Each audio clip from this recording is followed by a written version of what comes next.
Hi guys, today we're going to be evaluating functions, and by the end of the video you should be able to answer the question, where do I substitute values to evaluate a function? So equations that are functions can be written in function notation, and we've talked in previous lessons about equations and how to know if they're a function. So we've created a table before. I'm not going to do that now, but we've created a table and then plotted points to graph lines, and this line would look something like this. And then we use the vertical line test. Because we would only touch this line once at any time, this passes the vertical line test, therefore it is a function. And so when we actually write this out in function notation, it's going to be pretty similar. So we're still going to have this this equals 3x minus 8 in our function. The only difference is we're now going to replace y with the notation f of x. So this does not read f times x. This reads out loud f of x, and it means the function of x, the function of whatever value x is, and we'll see how to continue from there. So let's start with this example. In this example, we're given two different functions, function f of x and g of x. So we're going to be using these in these three problems. In part A, we want to find the value of the function g of 5. So when we compare this to our g function, I'm going to notice that the only difference is, well, let's start with the similarities. They each have this g of part of it. The big difference is instead of an x, this problem is wanting me to evaluate it at 5. So just like this x has now been replaced with 5, everywhere else I see an x in the function, I'm also going to replace it with 5.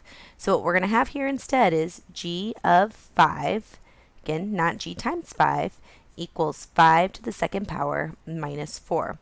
And we know to evaluate, we just need to use those order of operations. So starting with my exponents, 5 squared is 25, bring down minus 4, and then 25 minus 4 will give me a 21, saying that this function, g of 5, equals 21.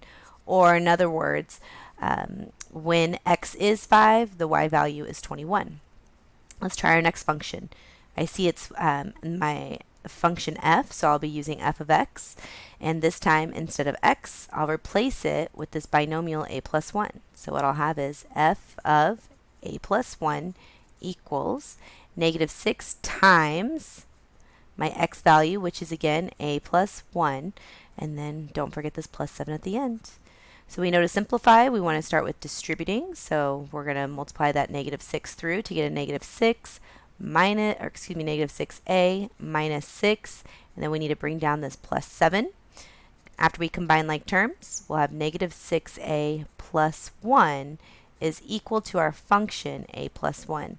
So in this answer, we did not get one number like we did in part A. Sometimes you're going to get a binomial or something like negative 6a plus 1 with variables and no like terms to combine. That is okay.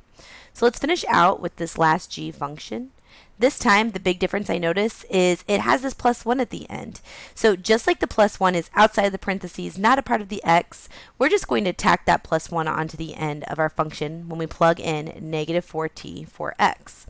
So what we'll have is g of negative 4t, oh, can't forget this plus 1, equals, and then we'll have negative 4t to the second power minus 4.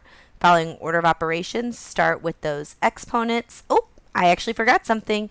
I forgot this plus 1. It's okay. I can just tack it on at the end there. Again, since it wasn't in the parentheses with the negative 4t, I don't put it in the parentheses here. I just put it at the very end. So let's go ahead and do our exponents first. Negative 4 squared is a 16. T to the second power will give me t squared. And then I'm going to just bring down this negative 4 plus 1. Combine my like terms, and we get 16t squared minus 3 is g of negative 4t plus 1. Here are a few problems for you to try. Go ahead and bring any questions you have to class, and we'll see you tomorrow.